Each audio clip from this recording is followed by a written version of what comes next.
The sparing of the time, this would not have been possible. First of all, thank you for that. And if सब DRM साहब आप हैं? Sir, morning, sir. I'm here. हम आपको देख नहीं पा रहे हैं।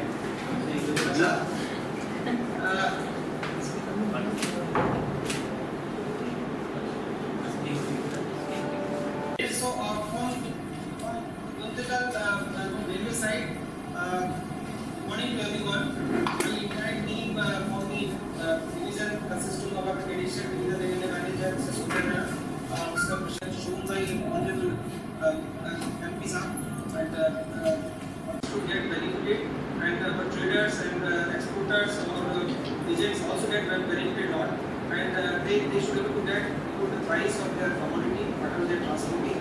At the same time, they will also get benefited that in present condition that we not have many number of personal trades, at least freight and this parcel service to be done, which will help us also.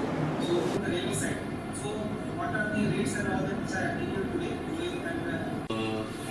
I always have highest regard for the railways in general and South Central Railway in particular.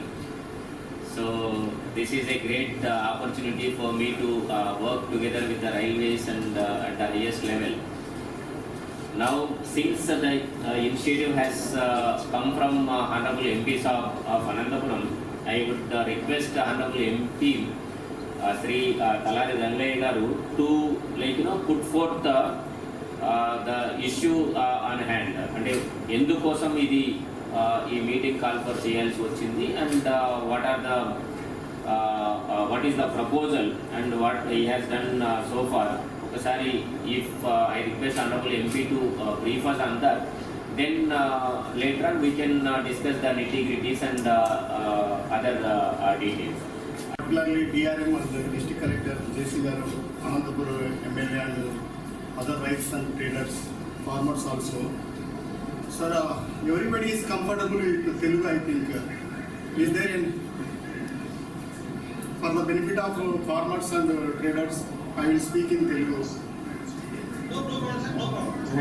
Okay, sir. మీకు అందరికీ తెలిసిందే ఈసారి కేంద్ర ప్రభుత్వము కిసాన్ రైలు అలాగే కిసాన్ ఉడాన్ అనే పథకాలు తీసుకొచ్చింది. పర్టికులర్లీ మొన్న కరోనా వచ్చిన తర్వాత మా అనంతపురం రైతులు పడుతున్న ఇబ్బందులు దగ్గర నుండి చూసాం, నేను కానీ మా మిగిలిన ప్రజాప్రతినిధులు ఎమ్మెల్యేలు కానీ ఒక్క విషయం ఏమిటంటే అనంతపురం జిల్లాలో పండే పంటకి భారతదేశ వ్యాప్తంగా నాణ్యత అలాగే రుచి ఈ రెండు విషయాల్లో అనంతపురం పంట ముఖ్యంగా పళ్ళకి చాలా డిమాండ్ ఉంది. అంతా ఇప్పుడు మీరు ఢిల్లీ పోయినా కానీ కూడా. రెండో విషయం ఏమిటంటే ఈ మధ్యకాలంలో దాదాపు ఈ 15 సంవత్సరాల నుంచి అనంతపురం జిల్లాలో హార్టికల్చర్ హబ్ అయింది. దేశంలో ముఖ్యంగా రాష్ట్రంలో జీడిపి పెరుగుదల చూస్తే జీడిపి పెరగడానికి కారణము అనంతపురం రైతులు కారణం, ముఖ్యంగా హార్టికల్చర్ రైతులు కారణం. అంతేకాకుండా రెండో విషయం ఏంటంటే ఈ పంటను అమ్ముకోలేని పరిస్థితిలో ఈ అనంతపురం రైతులు ఉన్నారు. కారణం ఏంటంటే దాదాపు 94% బయటికి వెళ్లాల్సిన పరిస్థితి ఉంది, బయట మార్కెట్లకు వెళ్లాల్సిన పరిస్థితి ఉంది. ఏ కారణం చెందిన మార్కెట్లు బయట ప్రాంతంలో దొరకకపోతే ఇక్కడ ప్రొడ్యూస్ అంతా నేలపాలవుతూ ఉంది. అందువల్ల కిసాన్ రైలు అనంతపురం రైతులకు చాలా ఉపయోగపడుతుందని ఈ బడ్జెట్లో ఎప్పుడైతే కేంద్ర ప్రభుత్వం వాళ్ళు ప్రవేశపెట్టారో ఈ మార్చిలోనే రైల్వే మినిస్టర్ గారికి అలాగే ప్రధానమంత్రి గారి దృష్టికి ఈ విషయాన్ని తీసుకొచ్చాం. అంతేగాక కరోనా వచ్చిన తర్వాత రైతుల కష్టాలు కళ్ళకట్టినట్టుగా మేమే ఫీల్డ్లో ఉండి చూసాం కాబట్టి అన్నిటికంటే మించి ఇంత త్వరగా మనకి కిసాన్ రైలు అందుబాటులోకి వస్తే అంత మేలు అనే విషయాన్ని కూడా మేము దృష్టిలో పెట్టుకుని ఈ కిసాన్ రైలుకి సంబంధించి ఒక చిన్న ప్రకటన వస్తేనే జిల్లా వ్యాప్తంగా రైతులందరూ కూడా హర్షం వ్యక్తం చేశారు. ఇది చాలా ఉపయోగపడుతుంది. అయితే రెండు విషయాలు ఈ విషయంలో రైతులకు సంబంధించి రైతులకు సంబంధంగా ఏం చేయాల్సి ఉంది, అలాగే జిల్లా యంత్రాంగం కలెక్టర్ గారు వారి యంత్రాంగం చేయాల్సిన పని ఏమిటి, ప్రజాప్రతినిధులుగా మేము చేయాల్సిన పని ఏమిటి, డిఆర్ఎం గారు ఏం చేస్తారు, అలాగే సౌత్ సెంట్రల్ రైల్వే పాత్ర ఏంటి, ఇలాంటి రోడ్ క్లారిటీ కోసము మనం ఈరోజు మాట్లాడుకుంటున్నామని నేను భావిస్తున్నాను. బయట ప్రాంతాలకే వెళ్లాల్సిన అవసరం ఉంది. అంతేకాకుండా ఢిల్లీకి వెళ్ళాలంటే దాదాపు 4 నుంచి 5 రోజులు పట్టే అవకాశం ఉంది. 7 to 8 lakh hectares depending upon the rain. Usually the horticulture area is every year it is more than 2 lakh hectares. That is almost 25 to 30% of the total area of Anantapuram's cultivated area is taken up by horticulture cultivation only. So nowhere in the country this 25 to 30% of the total cultivated area anadi horticulture ke undadam anadi nowhere it is there. That is why Anantapuram is regarded rightly so as fruit bowl of Andhra Pradesh.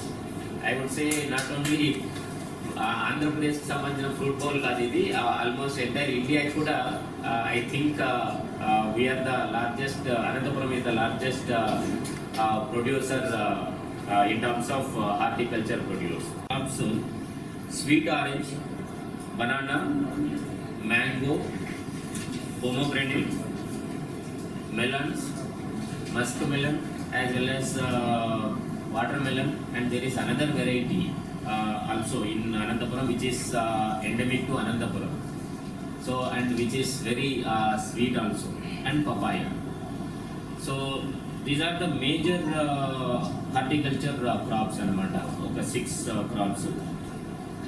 And the produce is also in terms of metric tons. Sweet orange more than 13 lakh metric tons.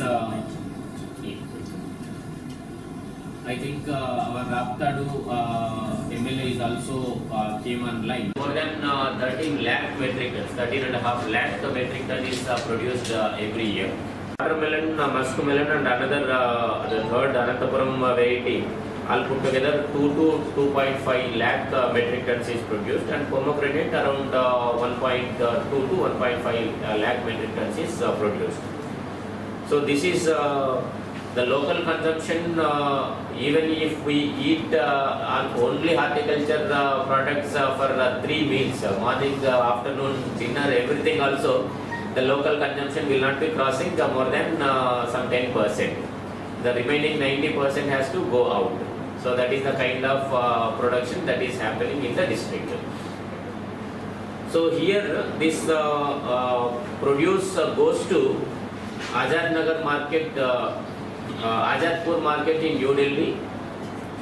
Which is right now scheduled for us, because earlier when the pandemic, the routes or because the congestion so much is there, we are not able to run the orchard trees. But today condition is like that, the orchard trees really can run because the number of trees are running very less.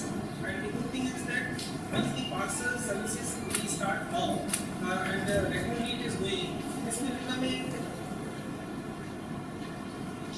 చేయడానికి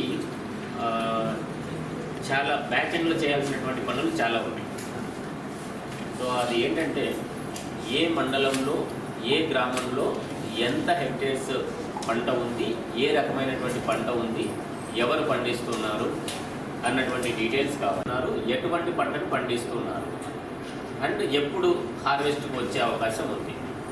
so మనకు ఆ details వస్తే మనకు back ఎండ్లో ఒక చిన్న app లాగా చేసుకుంటే మనకు ఏ రైతు పంట ఎక్కడికి వెళ్తుంది, ఏ రోజు వెళ్తుంది, అక్కడ తీసుకునే వాళ్ళు ఎవరు అన్నది లాస్ట్, అంటే గ్రామంలో అంటే పొలంలో పంట నుండి ఫైనల్గా అక్కడ మార్కెట్ వరకు రీచ్ అవ్వడానికి, ఇంకా కస్టమర్ తినేవాటి వరకు చేయలేదు, బట్ మార్కెట్ వరకు తీసుకొని వెళ్ళడం అయితే మనం చేయొచ్చు. ఈ చైన్లో ఉన్నటువంటి ప్రతి ఒక్కరిని కూడా మనం లింకప్ చేయొచ్చు. సో దానికి చేయాల్సింది ఏంటంటే గ్రామం వారీగా, రైతు వారీగా ఎంతెంత ఉంది, ఎక్కడెక్కడ ఉన్నాయి అన్నది పంట వారీగా కావాలి. అండ్ ఎప్పుడు హార్వెస్ట్కి వస్తుంది, ఈలోనే సీజన్ ఏంటి, ప్రతి మంత్ రిపోర్ట్ ఒకటి మనం ఇప్పుడు స్టార్ట్ చేస్తే నేను ఫర్దర్గా డీటెయిల్స్ నేను చెప్తాను, గైడ్ చేస్తాను. సో మనకు ఆ రైతుల యొక్క వారి యొక్క పేర్లు, వాళ్ళ ఆధార్ నంబర్లు, మేబీ బ్యాంక్ అకౌంట్ డీటెయిల్స్, పలానా మండలము, సో ఒక మండలం ఉంది, ఆ మండలంలో పలానా గ్రామంలో చీనీ తోట ఉంది, అక్కడ నుండి ఇన్ని టన్నులు, సే ఒక 20 టన్నులు. కాకపోతే చిన్న చిన్న రైతులు ఎవరైతే ఉంటారో వాళ్ళు ఇంత పెద్ద స్కేల్లో బుక్ చేయలేరు. అటువంటిప్పుడు వాళ్ళందరినీ కలిపి ఆ ట్రేడర్ ఎవరైతే ఉన్నారో, లోకల్ ట్రేడర్ ఎవరైతే ఉన్నారో ఆ ట్రేడర్ బుక్ చేస్తారు. సో ఆ ట్రేడర్స్ యొక్క పేర్లు, వాళ్ళ యొక్క డీటెయిల్స్, ఏ పంటలో వాళ్ళు ట్రేడింగ్ చేస్తారు, చీనీ దాంట్లో ట్రేడింగ్ ఎవరు చేస్తారు, దీంట్లో మ్యాంగోలో ట్రేడింగ్ చేసే వాళ్ళు ఎవరు, లేదంటే మిగతా దాంట్లో ట్రేడింగ్ చేసే వాళ్ళు ఎవరు, ఈ డీటెయిల్స్ అన్నీ కావాలి లోకల్ ట్రేడర్స్. అలాగే ఇప్పుడు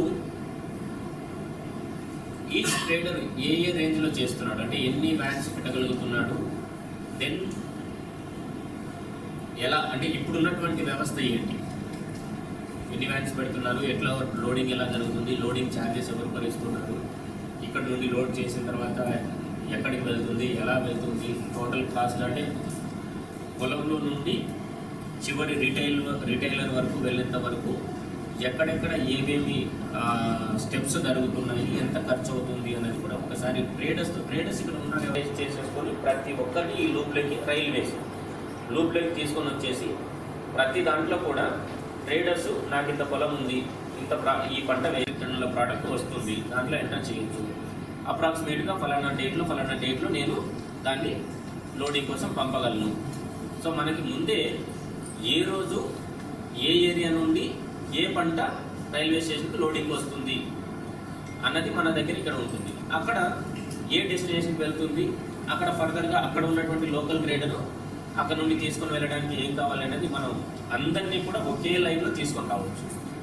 సో అది చేయడానికి ఈ డేటా అంతా కావాలి. ఒకసారి అది తీసుకుంటే వీళ్ళు 80,000 నుంచి 120 దాకా అంటే ఒక బండి పోవాలంటే ఎంత కేజీకి 6 రూపాయలు వస్తుంది సార్. కేజీకి 6 రూపాయలు. కేజీకి 6 రూపాయలు ఖర్చు చేస్తుంది.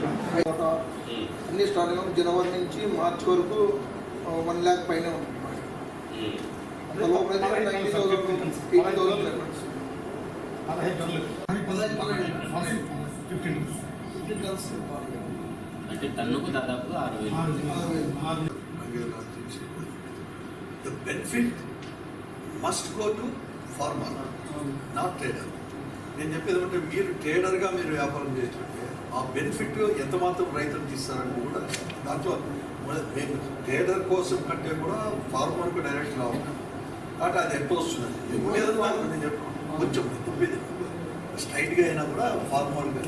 కాబట్టి మన ప్లానింగ్ కూడా ఎందుకంటే సార్ వచ్చి ప్లాన్ చేస్తున్నారు, అక్కడ ఉండే ట్రేడర్స్ కూడా సార్ ఉండే ట్రేడర్స్ కూడా తీసుకోండి. ఇక్కడ ఒక యూనియన్స్ మాదిరి ఏర్పడి నేను చెప్పేది కోఆపరేటివ్ ఏదైనా తీసుకొని వచ్చేసి ఇది ఫార్మర్కే ఎక్కువ రావాలి సార్ బెనిఫిట్ అని. ఈ ఫెసిలిటీ ఏదైతే ఇప్పుడు మనం తీసుకుంటాం కిసాన్ డ్రైవ్ అనేది నాట్ ఫర్ ట్రేడర్ కంటే కూడా ఫార్మర్కి ఎక్కువ రావాలి. దాన్ని కూడా అర్థం ప్లానింగ్ కూడా చేస్తున్నాం. ఎందుకంటే ఇది మళ్ళీ అక్కడ మీరు అనేది కూడా ట్రాన్స్పోర్ట్ కంటే కూడా మార్కెటింగ్ మధ్యవర్తుల వల్లనే ఎక్కడ రాకుండా లాభం రైతుకు రాకుండా పక్క దాన్ని కూడా మళ్ళీ ఈ సిస్టంలో లేకుండా కంప్లీట్గా రైతుకి అనేది ఎట్టొస్తుంది. నేను మళ్ళీ మీకు లాభం రాకూడదని ఎవరు చేయక లాభం లేకుండా కానీ ఆ లాభం టమాటో కావచ్చు కానీ అంతవరకే ఉండాలి, లిమిట్ కాదు. అది కాకోకుండా ఇప్పుడు నేను చూసినాను మార్కెట్ యాడ్లోనే చూసినాను, నువ్వే ఉండవు ఎట్లా చేస్తానో అది కూడా నాకు తెలుసు అని చెప్తాను. ఏమి లేకుండా